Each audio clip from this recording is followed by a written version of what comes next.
गरीब की नवरात्रि।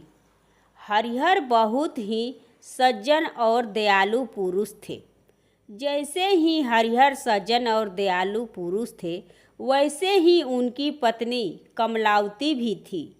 कमलावती वैष्णव माता की परम भक्त थी।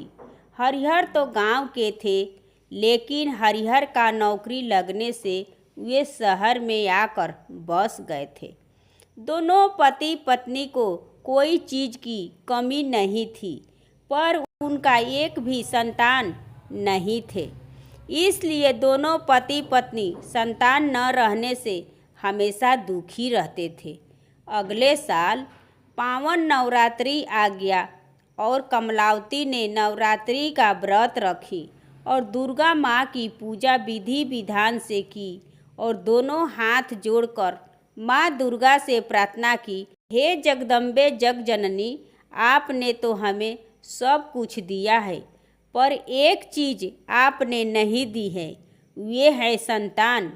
माता, हमें संतान होने की सुख नहीं दी है। हे अम्बे माँ, बिना पुत्र का हमारा वंश और हमारा जीवन कैसे चलेगा माँ? मैं तो आपके भवन का दीप जलाती हूँ। माँ, मेरे घर में संतान होने की दीप को उज्जवल कर दो माँ। हे जगदम्बे माँ, मेरी अर्जी को स्वीकार कर ले माँ, और इस पावन नवरात्रि में हमें संतान होने का सुख प्राप्त कर दे माँ। इस तरह माँ दुर्गा के पास दोनों पति पत्नी गिड़गिड़ाकर विनती करने लगे। इस तरह दोनों के विनती करने से माँ दुर्गा का मन पिघल गया और माँ दुर्गा चमत्कार कर दी और 1 साल के अंदर कमलावती को एक सुंदर सा पुत्र जन्म लिया। और उसी समय से दोनों पति पत्नी बहुत ही खुश रहने लगे।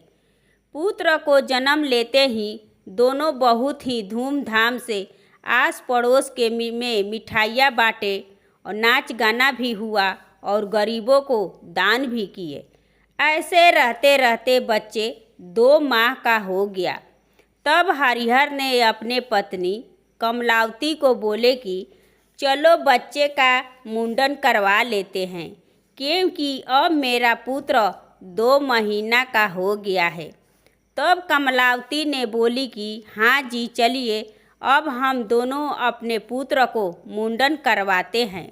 पति पत्नी दोनों अपने बच्चे का मुंडन माँ दुर्गा के मंदिर में जाकर करवा लिए। हरिहर के घर में बहुत दिनों बाद खुशियाँ आई। दोनों पति पत्नी ने अपने पुत्र को बहुत ज़्यादा प्यार से लालन पालन किए। हरिहर ने अपने पुत्र का नाम रखा रमेश और उसे प्यार से रामू कहकर पुकारते थे। धीरे धीरे समय बढ़ता गया, रामू भी बड़ा हुआ। रामू को दोनों पति पत्नी खूब मेहनत करके पढ़ाई कराई। ऐसे रहते रहते रामू और भी बड़ा हो गया। तब कमलावती ने बोली, सुनिए जी, हमारा रामू बड़ा हो गया, हम आपका विवाह के लिए हमें एक सुंदर सी लड़की ढूंढकर शादी कर देनी चाहिए, क्योंकि अब मैं भी बूढ़ी हो गई हूँ। घर का सारा कामकाज मुझसे नहीं होता है। बहू आएगी तो उसी को सारा कार्यभार सौंप दूंगी। तब हरिहर ने बोला कि पहले रामू को जॉब लग जाने दो, तब शादी हो जाएगी। तब कमलावती ने बोली कि ए जी, रामू को नौकरी तो लग ही जाएगी, हम लोग तो बूढ़े हो चुके हैं, इसलिए हमें पहले रामू की शादी करनी चाहिए। तब हरिहर बोला कि ठीक है जी, मेरे एक मित्र है सिद्धार्थ, उसका लड़की बहुत ही सुंदर और संस्कारी भी है। आज ही मैं उसे अपने मित्र से शादी के बारे में बात करता हूँ। हरिहर ने सिद्धार्थ के पास गया और बोला कि जय माता दी सिद्धार्थ भाई। सिद्धार्थ ने भी बोला, जय माता दी हरिहर भाई, आओ बैठो। सिद्धार्थ ने हरिहर को बोला कि दोस्त, बहुत दिन के बाद आए हो, कोई बात है क्या? तब हरिहर ने बोला कि हाँ दोस्त, बात तो है, पर मैं कैसे कहूँ। सिद्धार्थ ने बोला कि अरे भाई, हम दोनों तो बचपन का दोस्त हैं, तो कैसी संकोच। तब हरिहर ने बोला कि क्या कहूँ भाई, मेरा बेटा पढ़ लिख कर बड़ा हो गया है और मैं चाहता हूँ कि मैं अपने बेटे की शादी तुम्हारे बेटी से करने के लिए। तब सिद्धार्थ ने हंसकर बोला कि भाई, आपने तो मेरी मुंह की बात छीन ली। अब इससे अच्छी भला क्या बात हो सकती है। तब इस शुभ कार्य में देर कैसी।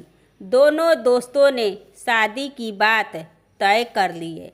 तब हरिहर ने बोला कि मैं चाहता हूँ कि माँ के मंदिर में माँ को साक्षी मानकर माता रानी के सामने दोनों बच्चों की शादी कर दी जाए।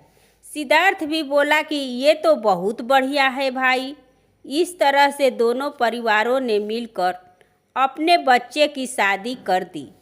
शादी के 1 साल बीत गए। कमलावती ने वैष्णो माँ की पूजा कर रही थी। तब बहू ने बोली कि माँ जी, ये आप पत्थर की पूजा क्यों करती हो।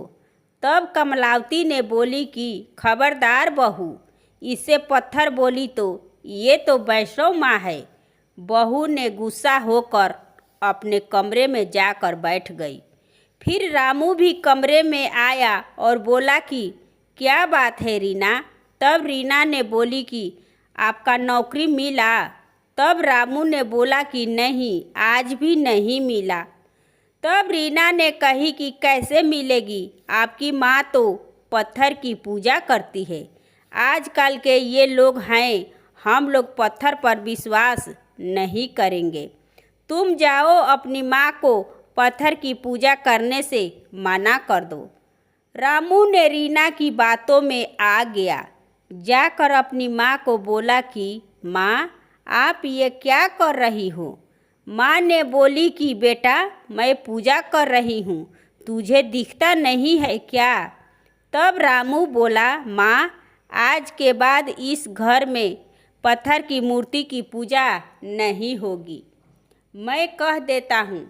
तब माँ ने कही कि बेटा, तुम तो माता के आशीर्वाद से जन्म लिया है और तुम ऐसी बात करता है, चलो माता से क्षमा मांगो।